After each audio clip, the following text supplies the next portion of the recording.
पुराने जमाने में शेरपुर नाम के एक पहाड़ी गांव में आरिफ नाम का एक मजदूर रहता था। वो दिन रात लकड़ी काट कर अपना पेट पालता था। उसकी बीवी सईदा और 2 छोटे बच्चे उसकी जिंदगी की सबसे बड़ी खुशी थे।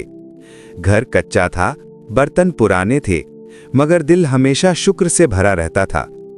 आरिफ अक्सर कहता, रोटी छोटी हो या बड़ी, अगर अल्लाह का दिया हो तो नेमत है। सईदा भी साबिर औरत थी।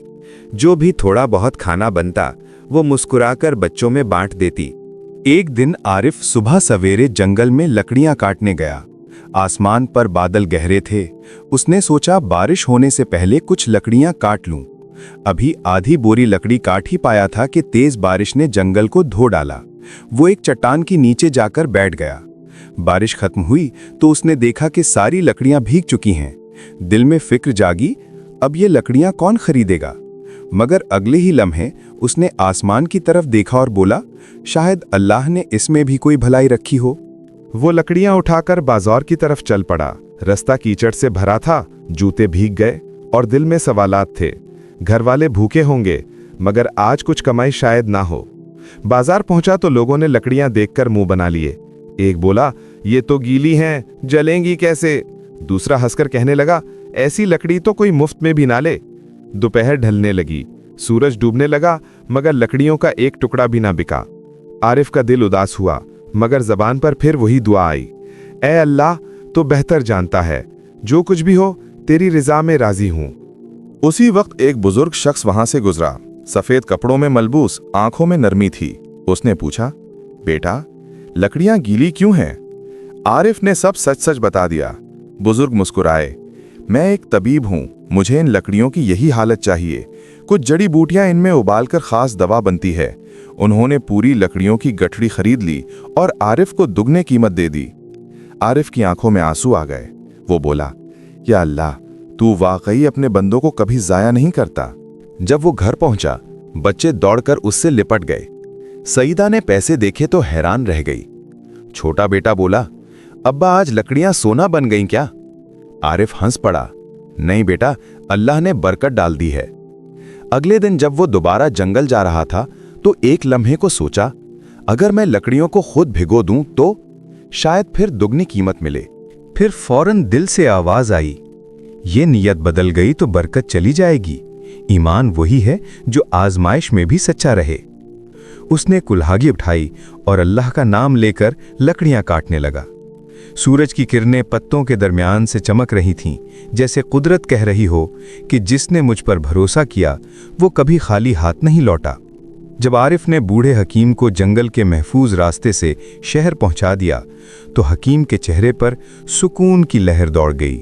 वो बोला, बेटा आरिफ, तुमने आज सिर्फ मेरी मदद नहीं की बल्कि अपने ईमान को भी जिंदा किया है। आरिफ ने आजिज़ी से कहा, मैंने तो बस अपना फर्ज निभाया है। हकीम ने मुस्कुराते हुए अपनी झोली में हाथ डाला और एक छोटा से कपड़े का थैला निकाल कर दिया। ये बीज हैं, आम नहीं, इनमें बरकत है। जमीन में बो दो, अल्लाह चाहे तो तुम्हारी तकदीर बदल जाएगी। आरिफ ने झुककर शुक्रिया अदा किया और थैला लेकर घर पहुंचा। सईदा दरवाजे पर खड़ी थी, चेहरे पर थकन थी, मगर आंखों में सवाल। आज कुछ बेचा? आरिफ ने सर झुकाकर कहा, आज लकड़ियां तो नहीं बिकी, मगर एक नेकी जरूर कराया हूं।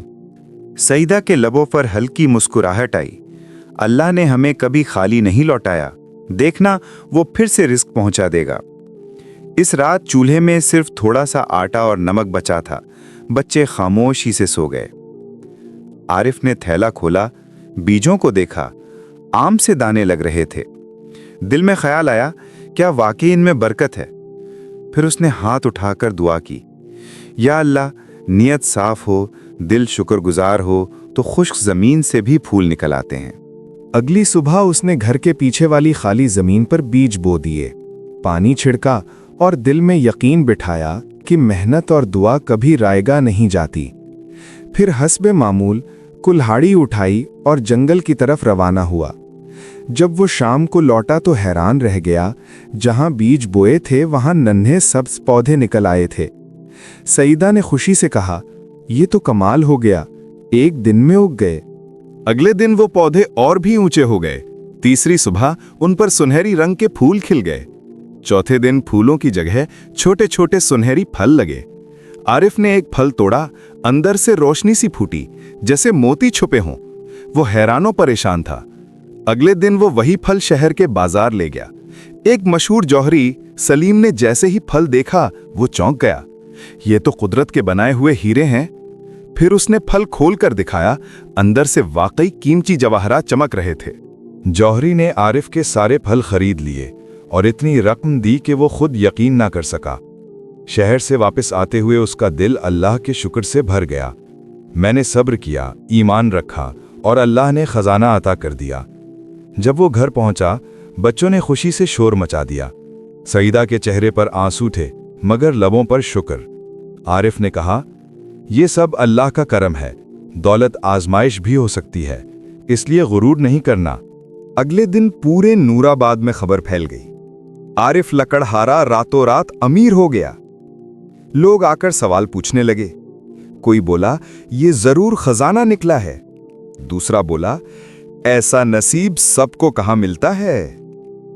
शाम को गांव का जमींदार मुराद खान आया। चेहरे पर तकब्बुर, लहजे में शक। आरिफ, ये दौलत कहां से आई? क्या किसी जादू के चक्कर में पड़ गया है? आरिफ ने पुरसुकून लहजे में जवाब दिया, न जादू न फरेब, ये अल्लाह का दिया हुआ रिज्क है जो सब्र करने वालों को मिलता है। मुराद खान को आरिफ की बात पर यकीन ना आया। वो तंजिया हंसी के साथ बोला, अगर वाकई तुम्हारे बीज सोना उगाते हैं तो मुझे भी दो, देखते हैं ये मौजज़ा कैसे होता है। आरिफ ने मुस्कुराकर कहा, बीज मौजज़ा नहीं, ईमान मौजज़ा करता है। मगर अगर तुम चाहो तो चंद बीज ले जाओ, शायद तुम्हारे दिल में भी बरकत आ जाए। मुराद खान ने बीज तो ले लिए, मगर नीयत में शक और लालच भरा था। उसने बीज अपने बाग के किनारे बो दिए और हर रोज उन्हें देखने लगा, मगर कई दिन गुजर गए, एक भी पौधा ना उगा। उसके दिल में हसद बढ़ता गया, ये लकड़हारा जरूर कोई चाल चल रहा है। एक दिन वो आरिफ के घर के आसपास चक्कर लगा रहा था कि अचानक उसका पांव फिसमा और वो कुएं में गिर गया। चीख सुनकर आरिफ दौड़ा और उसे बाहर निकाला। मुराद खान शर्मिंदा हुआ, तुमने मेरी जान बचाई, मैं तो तुम पर इल्जाम लगा रहा था। आरिफ ने हल्की मुस्कुराहट के साथ कहा, जान बचाने वाला मैं नहीं, वही है जिसने हमें पैदा किया। कुछ दिन बाद एक अजनबी लड़का आरिफ के गांव आया। वो सादा कपड़ों में था, मगर लहजे से तालीम याफ्ता लगता था। लकड़ियां खरीदने के बहाने आया था, मगर जैसे ही आरिफ के करीब पहुंचा, कुएं के पास फिसल गया। आरिफ ने फौरन दौड़कर उसे बचा लिया। लड़के ने सांस संभालते हुए कहा, चचा, आप बहुत नेक हैं। मैंने आपके बारे में सुना था, मगर आज खुद देख लिया। मेरा नाम अली है, मैं करीबी शहर का रहने वाला हूं। आरिफ ने कहा, बेटा, नेकी की बातें नहीं की जाती, बस की जाती हैं। अली ने वादा किया कि वो वापस आकर अपने वालिद को इस नेक आदमी के बारे में जरूर बताएगा। चंद दिन बाद गांव में शोर मच गया। शहर से कुछ घोड़े आए हैं। सब हैरान हुए जब उन्होंने देखा कि घोड़ों पर सवार अली आ रहा है और उसके साथ नवाब सलीमुद्दीन, जो पूरे खित्ते का मुअज्जिज हाकिम था। नवाब घोड़े से उतरा, आरिफ के पास आया और कहा, तुमने मेरे बेटे की जान बचाई है। बताओ, तुम्हें क्या इनाम चाहिए? सोना, जमीन या जागीर? आरिफ ने सर झुकाते हुए जवाब दिया, मुझे कुछ नहीं चाहिए हुजूर, किसी की जान बचाना ही सबसे बड़ा इनाम है। नवाब के चेहरे पर खुशी छा गई। ईमानदार लोग बहुत कम रह गए हैं। तुम चाहो तो मैं तुम्हें अपने इलाके का निगरान बना सकता हूं। आरिफ ने अदब से कहा, मुझे ओहदा नहीं चाहिए। अगर आप वाकई कुछ करना चाहते हैं तो मेरे गांव में एक कुआं खोदवा दीजिए, वहां के लोग पानी के लिए तरसते हैं। नवाब ने फौरन हुक्म दिया, ना सिर्फ एक बल्कि 3 कुएं खोदे जाएं, एक मस्जिद तामीर हो और बच्चों के लिए एक मदरसा भी बनाया जाए। आरिफ की आंखों से खुशी के आंसू बह निकले। उसने दिल में कहा, या अल्लाह, तूने मेरी मेहनत को इज्जत बना दिया। जब आरिफ घर लौटा, उसके हाथ में एक छोटा सा संदूक था जो नवाब ने दिया था। घर जाकर जब उसने खोला तो अंदर से सोने के सिक्के और एक खत निकला। खत में लिखा था, ये तुम्हारी जरूरत के लिए है ताकि तुम हमेशा सुकून से रहो। तुम्हारा ईमान हमारे लिए मिसाल है। उसी शाम दरवाजे पर दस्तक हुई। आरिफ ने दरवाजा खोला तो सामने वही हकीम जैनुद्दीन खड़ा था जो कभी उसे जादुई बीज दे गया था। आरिफ के लबों पर हैरत और खुशी बैक वक्त आ गई। हकीम ने कहा, आरिफ, तुम हर आजमाइश में सुरखरू हुए। मैंने तुम्हें पहले दौलत से आजमाया, फिर मुसीबत से, मगर तुमने ईमान नहीं छोड़ा। अब अल्लाह ने तुम्हें दुनिया और आखिरत की बरकत दी है। ये कहकर हकीम आहिस्ता आहिस्ता रोशनी में गुम हो गया, जैसे वो कोई आम इंसान नहीं बल्कि अल्लाह की तरफ से भेजा हुआ पैगाम हो। उस दिन के बाद आरिफ के खेतों में हमेशा फसल लहराती रही। उसके पौधे आम नहीं थे, हर फूल में बरकत थी। लोग उसे आरिफ नेक दिल कहने लगे, और जब कभी कोई नौजवान उससे कामयाबी का राज पूछता तो वो मुस्कुरा कर कहता, बेटा, सोना मिट्टी बन जाता है मगर नेकी हमेशा जिंदा रहती है। सबक: ईमान, सब्र और इंसानियत ये वो बीज हैं जो कभी सूखते नहीं।